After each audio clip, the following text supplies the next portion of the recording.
नमस्कार दोस्तों, स्वागत है आप सभी का इस खूबसूरत चैनल जिसका नाम है एक्सपेंडिंग वर्ल्ड। दोस्तों आज मेरी एक हाल फिलहाल में वीडियो आई थी जिसके चलते मैंने बताया था कि किस तरह से विदेशी कंपनियों ने भारत सरकार को झुकाया। एक विदेशी कंपनी ने, तो उस वीडियो पे मेरा कॉपीराइट क्लेम आ गया था, जैसा कि मैंने आपको बताया था। अभी भी वो पड़ी है मेरे यूट्यूब के होम पर, आप जाएंगे तो देख सकते हैं। आज मैं बताने वाला हूँ कि किस तरह से विदेशी कंपनियों को सरकार ने झुकाया अपने नियमों के तले, अपने रूल्स एंड रेगुलेशन के तले। तो जी हाँ, मैं बात करने वाला हूं फरवरी 2021 में आए IT rules and regulation act 2021 के बारे में, जिसको intermediary guidelines for digital media and ethics code के नाम से जाना जाता है। दोस्तों शुरू करते हैं इस वीडियो को बिना वक्त ज़ाया करे। दोस्तों वीडियो शुरू करने से पहले बता दूं कि इस वीडियो में मैं एक सेंटर में एक व्यक्ति को लेकर चलूंगा जो एक बहुत ही अच्छे खासे यूट्यूबर हैं, और उनको समझाने का प्रयास करूंगा, क्योंकि उनका मानना है कि ये जो IT rules and regulation act आए हैं और मतलब ये नियम फॉलो हो जाएंगे, जैसा कि इन एक्ट में बोला गया था कि 3 महीने बाद ये एक्ट जो है पब्लिश हो जाएगा और रूल जो है फॉलो करना पड़ेगा। तो हाँ, अब 3 महीने हो चुके हैं और अब ये रूल्स पब्लिश हो चुके हैं और कंपनियां मान रही हैं। तो प्रेजेंट टाइम में क्या स्थिति है वो मैं बताऊंगा, और इन्हें ये कुछ लीगल जवाब देने का प्रयास करूंगा, क्योंकि इनका मानना है कि डेमोक्रेसी हमारी खतरे में है। तो शुरू करते हैं वीडियो को। दोस्ती, कोई भी एक्ट आता है या कोई भी एक्ट पॉलिसी बनती है तो उसका एक फ्रेम होता है। फ्रेम डिज़ाइनिंग आप समझ लेते हैं। तो सबसे पहले गवर्नमेंट ने इस एक्ट को बनाने के लिए कुछ मैकेनिज़म्स तैयार करे, जिनको एक्सेस कंट्रोल मैकेनिज़म्स बोला जाता है।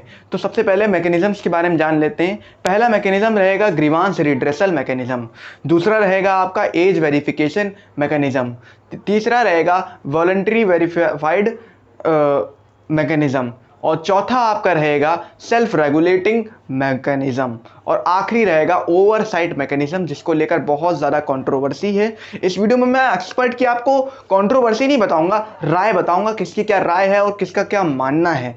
और दोस्तों इसके बाद मैं बताऊंगा कुछ खास सेक्शंस के बारे में बताऊंगा। फॉर एग्जांपल सेक्शन 69 के बारे में बताऊंगा, 69A के बारे में बताऊंगा, 79 के बारे में बताऊंगा, 87 के बारे में बताऊंगा।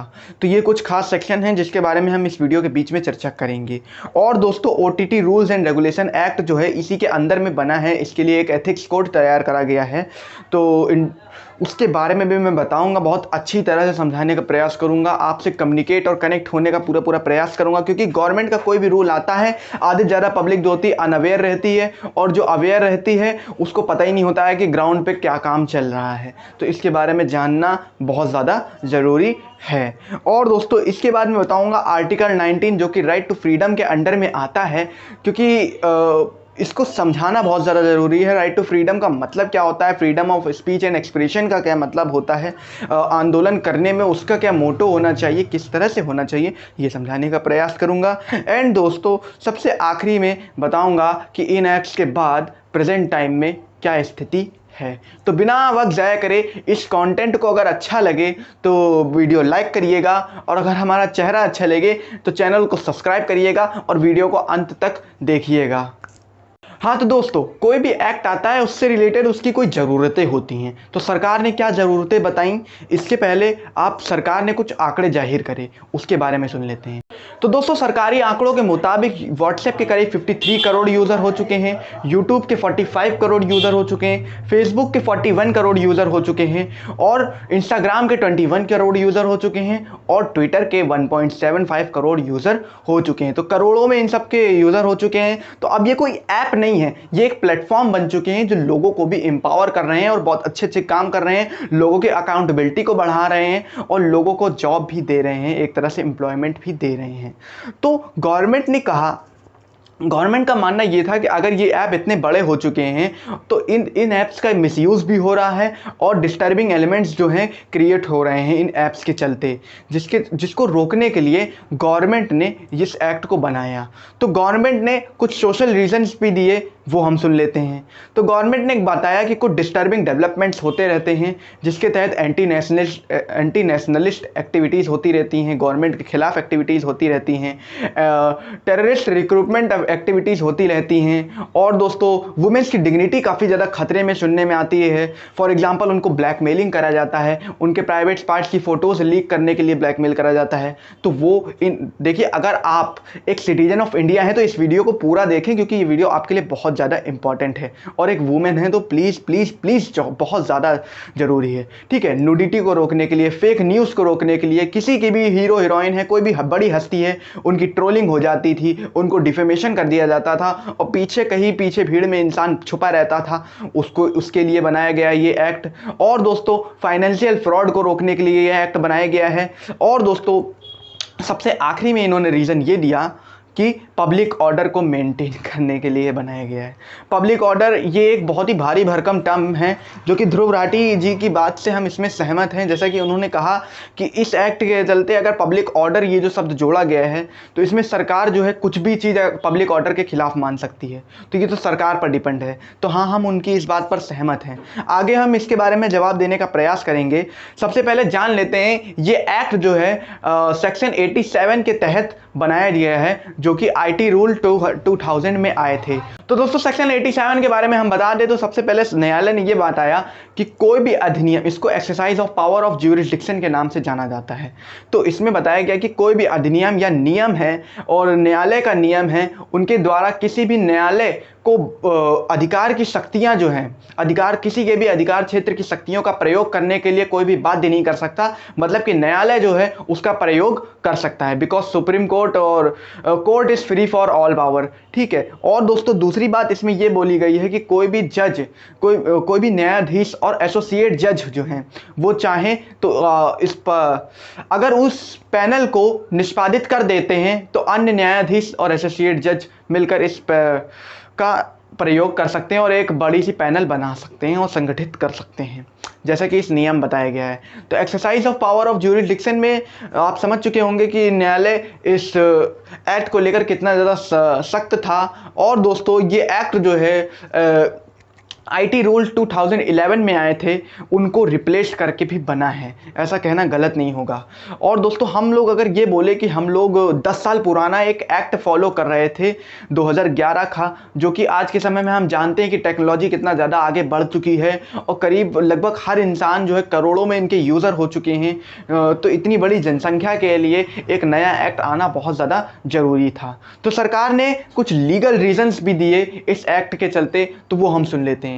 तो दोस्तों 11 दिसंबर 2018 को एक प्रज्वला केस हुआ, जिसके तहत सुप्रीम कोर्ट ने गवर्नमेंट ऑफ इंडिया को सीधे सीधे कहा कि जो पोर्नोग्राफिस है, चाइल्ड रेप हैं, गैंग रेप्स हैं और जितनी भी वेबसाइट हैं जो कि होस्ट करती हैं इन सब चीज़ों को, उससे रिलेटेड आप थोड़ा सख्त एक्शन लें। ठीक है। तो ये कहने का मतलब ये है कि ध्रुव राठी जो हैं उनका कहना था कि ये एग्जीक्यूटिव को पावर मिल रही है सारी जुडिशरी की ले लेके। ठीक है।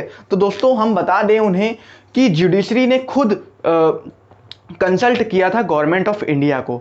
और दूसरी बात ये कि 24 सितंबर 2019 को government ministry of electronics and information technology department को सुप्रीम कोर्ट ने एक टाइमलाइन दी थी न्यू आईटी रूल्स बनाने के चलते। और दोस्तों एक और लीगल रीज़न देना चाहूँगा। इंफॉर्मेशन एंड ब्रॉडकास्टिंग मिनिस्टर जो हैं उन प्रकाश जावड़ेकर जी का भी ये बयान था कि उन्होंने करीब 3 बार OTT रूल्स को लेकर और उनके प्लेटफॉर्म्स को लेकर जो ये चीज़ें हो रही हैं उसको लेकर इन्होंने 3 बार बैठक करी। कहाँ करी? मुंबई में करी, चेन्नई में करी और दिल्ली में 3 बार बैठक हुई। बट उनका कहना ये था कि 6 महीने बाद भी उन्होंने देखा कि उनके नियम जो हैं फॉलो नहीं हो रहे हैं, प्लेटफॉर्म्स पर ऐसा नहीं दिख रहा है जो कि मीटिंग में चर्चा हुई थी, तो ये रूल्स बनाना ज़रूरी पड़ा। तो ये तो कुछ ज़रूरी नीडें थी इस रूल्स को बनाने की। दोस्तों गवर्नमेंट का बयान ये था कि social media platforms are welcome to do business in India but they need to follow the constitution and law of India. तो उनको भारत का नियम और कानून पालन करना पड़ेगा। दूसरी चीज़ ये बोली कि social media platform have empowered to many ordinary user but they need to accountability for against the its misuse and abusing people. तो उन तक पहुंचने के लिए भी सोशल मीडिया को रास्ता निकालना पड़ेगा। अगर सोशल मीडिया इतना दूर दूर तक फैला है तो इनका गलत यूज़ करने के लिए भी सोशल मीडिया को पहुंचना पड़ेगा। तो दोस्तों ये आप समझ चुके होंगे कि कितना भी ज़्यादा प्रोग्रेसिव रूल बनाया गया था। काफ़ी समय से इसके पीछे चर्चा हो रही थी इस रूल्स को बनाने के लिए, और काफ़ी ज़्यादा ये लिबरल एक्ट बनाया गया है जिसको अब फॉलो हो रहा है। अभी हम बताएंगे प्रेजेंट टाइम में क्या कंडीशन है, इसके नियम के बारे में पहले हम जान लेते हैं। तो दोस्तों इन एक्ट्स का नाम क्या था, सबसे पहले जान लेते हैं। क्या बताया था मैंने, क्या बताया था? Intermediary guidelines and digital media ethics code. तो दो लोगों में बटा है, इंटरमीडिएटरीज और डिजिटल मीडिया एथिक्स कोड। तो डिजिटल मीडिया का अलग ओटीटी रूल्स एंड रेगुलेशन है, इधर इंटरमीडिएटरीज। तो इंटरमीडिएटरीज क्या होती है, सबसे पहले ये जानना जरूरी है। तो इंटरमीडिएटरीज वो होती हैं जो ऐसा आप समझें तो कोई कंपनी का कंज्यूमर तक पहुंचने में जो बीच में लोग आते हैं। फॉर एग्जाम्पल कंपनी ने अपना माल डायरेक्ट तो बेचती नहीं है, दुकानदारों के माध्यम से बेचती है, होलसेल पर बेचती है।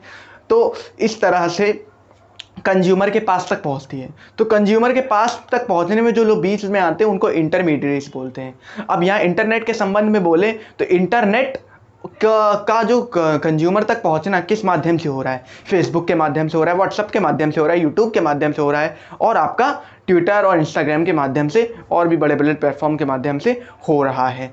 तो इंटरमीडिएट्स के लिए क्या नियम बनाए गए ये सुन लेते हैं हम लोग। अच्छा, इन नियमों को सबसे पहले बता दूं, दो भागों में बांटा गया। पहला जो सोशल मीडिया इंटरमीडिएटरीज और दूसरा सिग्निफिकेंट सोशल मीडिया इंटरमीडिएटरीज। तो सोशल मीडिया इंटरमीडिएटरीज में ये बताया गया है कि ये सभी प्लेटफॉर्म्स को फॉलो करना पड़ेगा। और सिग्निफिकेंट क्या है, सिग्निफिकेंट ये है कि जो बड़े सोशल मीडिया प्लेटफॉर्म है जिसमें 50 लाख से ज़्यादा यूज़र हैं, जो कि मैंने आपको बताया कि जिनमें करोड़ों में यूज़र हैं और 50 लाख से प्लस में यूज़र हैं, उनके लिए कुछ स्पेशल नियम बनाए हैं जो कि एक वो बड़ी ऑडियंस को अपने साथ मेंटेन करके रखते हैं। तो उसकी सुरक्षा होना और उससे रिलेटेड खबर जो है सरकार को होना ज़्यादा ज़रूरी है। तो सबसे पहले हम सोशल मीडिया इंटरमीडिएट्स के नियम सुन लेते हैं। तो पहला नियम ये है कि नियम को फॉलो करना, ठीक है। दूसरा नियम ये है कि grievance redressal mechanism system setup करना पड़ेगा। मैंने बताया था ना, वो अभी मैं अगले में बताता हूँ, पहले मैं बता देता हूँ, ठीक है। तीसरा नियम ये है कि इन सभी सोशल मीडिया प्लेटफॉर्म को इंश्योर करना पड़ेगा ऑनलाइन सेफ्टी के बारे में, ठीक है। ऑनलाइन सेफ्टी के बारे में लोगों को और अपने यूज़र को इंश्योर करने पड़ेगा। चौथा नियम दोस्तों इनका ये है कि 24 घंटे के अंदर कोई भी कंप्लेंट अगर होती है तो उसको डिलीट कर दिया जाएगा, उससे रिलेटेड जो भी कंटेंट होगा उसको हटा देगी वो सोशल मीडिया प्लेटफॉर्म। और दोस्तों पांचवा नियम ये है दोस्तों, इंटरमीडिएटरीज में आपने देखा होगा, अभी मैंने बताया था वॉलंटरी वेरिफिकेशन मैकेनिज्म सेटअप करने के लिए गवर्नमेंट ने बोला था। तो ये वॉलंटरी वेरिफिकेशन मैकेनिज्म्स क्या हैं? फॉर एग्जांपल जैसे कि आप देखते हैं पहले बहुत टाइम में हम लोगों में सुनने में आता था फेक अकाउंट, एक इंसान कई सारे अकाउंट बना लेता है, फेक अकाउंट्स बता लेता है, फाइनेंशियल फ्रॉड करता है, ट्रोलिंग करता है और बहुत सारे गलत काम करता है, ठीक है। तो अब इन लोगों को बचाने के लिए तो इन्होंने ये बताया है कि वॉलंटरी वेरिफिकेशन अकाउंट जो है ये वेरीफाइड अकाउंट से डिफरेंट है। पहली चीज़ तो जैसे कि आप देखते हैं कि ब्लू टिक वाले जो होता है, इंस्टाग्राम में बहुत लोगों पे ब्लू टिक होता है, ट्विटर में होता है, फेसबुक में होता है, ठीक है। तो ये ब्लू टिक लगे होते हैं। तो इसमें इन्होंने ये बताया कि वॉलंटरी वेरिफिकेशन अकाउंट जो है इनकी कैटेगरी जो है डिफरेंट है, बिकॉज इन्होंने अब ये बनाया है कि लोगों को अपना यूज़र को एक सिक्योरिटी चेक से पास होना पड़ेगा, और ये सिक्योरिटी चेक जो होगा यूज़र को दूसरे अकाउंट बनाने से रोकेगा, ठीक है। तो ये बहुत अच्छा सिस्टम है क्योंकि इंसान एक से ज़्यादा अकाउंट इसमें नहीं बना सकता है, ठीक है। और उसको कुछ खास डॉक्यूमेंट्स अगर बनाएगा तो उसको देने पड़ेंगे। छठा नियम ये है कि दोस्तों कोई भी अनलॉफुल हरकतें होती हैं, कोई भी ऐसा कंटेंट होता है जो कि पब्लिक ऑर्डर के खिलाफ होता है, ठीक है, तो उससे रिलेटेड जो कंटेंट है उसको सरकार के कहने पर या कोर्ट के कहने पर उसे हटाना पड़ेगा। तो दोस्तों सबसे पहले तो हम ध्रुव राठी जी को बोल दें कि उन्होंने ये बोला था कि सारी जो जुडिशरी की पावर है वो एग्जीक्यूटिव को मिली जा रही है। तो दोस्तों ये बात यहाँ से क्लियर हो जाती है कि यहाँ पर बोला गया है कि कोर्ट को भी हक है कोई भी कंटेंट को हटाने का, ठीक है।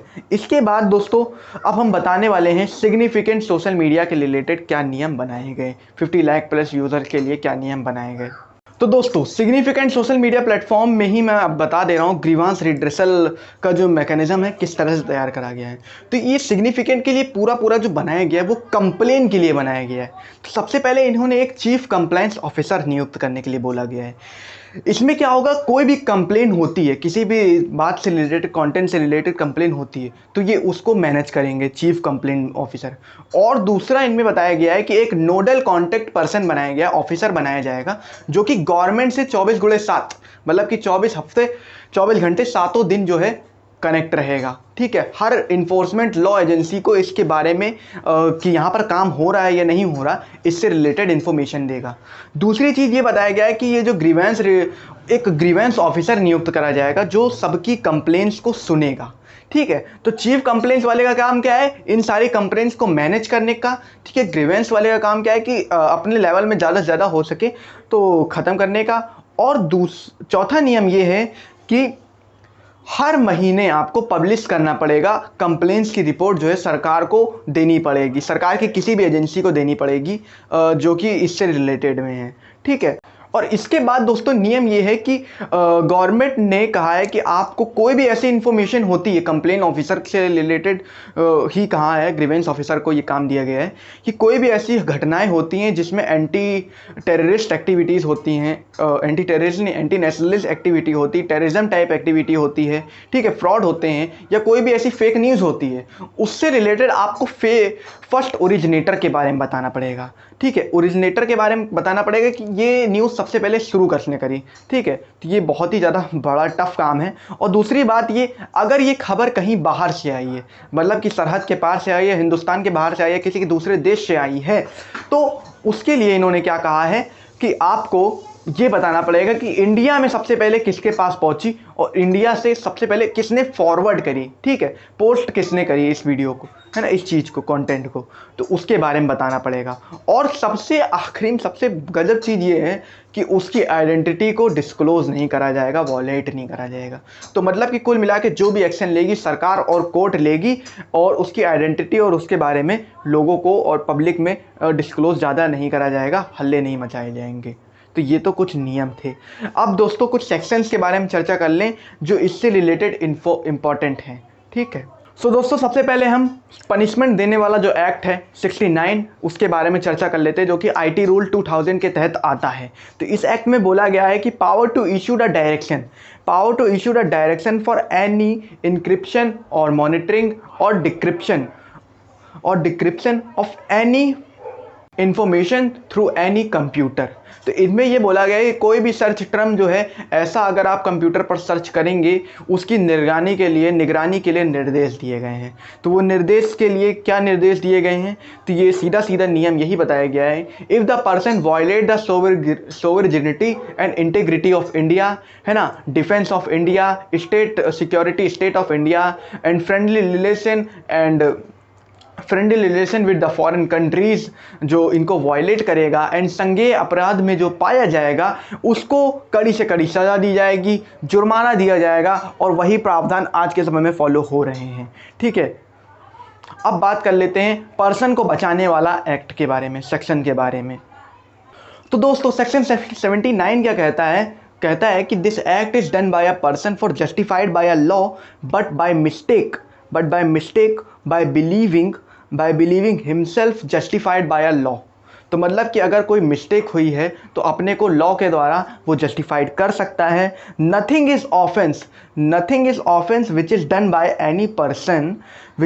Any person of mistake of fact and any reason of mistake law in faith and good believes by himself justified by law in doing in it। मतलब कि इन एक्ट्स में कहा गया है कि अगर कोई व्यक्ति अगर उसकी रीज़न जो है मिस्टेक का गलत पाया गया और वो सही माना गया, तो उसको जो है कोर्ट फ्री कर देगा, और तो और उसको गुड और फेथ माना जाएगा। तो दोस्तों इस वीडियो का पार्ट 1 यहाँ पर समाप्त होता है। आशा करता हूँ आपने वीडियो यहाँ तक देखी है तो आपको अच्छी लगी होगी, रूल्स और रेगुलेशंस के बारे में आप समझ चुके हैं। तो अब हम अपनी सेकंड पार्ट में बताएंगे ओटीटी रूल्स और रेगुलेशंस के बारे में, ओटीटी प्लेटफॉर्म्स के बारे में जांच करेंगे, और ये वीडियो जल्द से जल्द हम पब्लिश भी कर देंगे, ये आपसे वादा है हमारा। तो आशा करता हूँ कि इस वीडियो को आप लाइक, शेयर और सब्सक्राइब ज़्यादा से ज़्यादा लोगों को शेयर ज़रूर करें। प्लीज़ शेयर करना बहुत ज़्यादा ज़रूरी होता है, क्योंकि हर इंसान अगर इस प्रॉब्लम से झेलता है तो उसको पता होना चाहिए कि हमारे ऊपर एक ग्रीवेंस ऑफिसर बनाया गया है जो हमारी इस काम में मदद करेगा। ठीक है, तो प्लीज़ शेयर एनीबडी एनीवेयर और एवरीवेयर, ठीक है। सो धन्यवाद दोस्तों।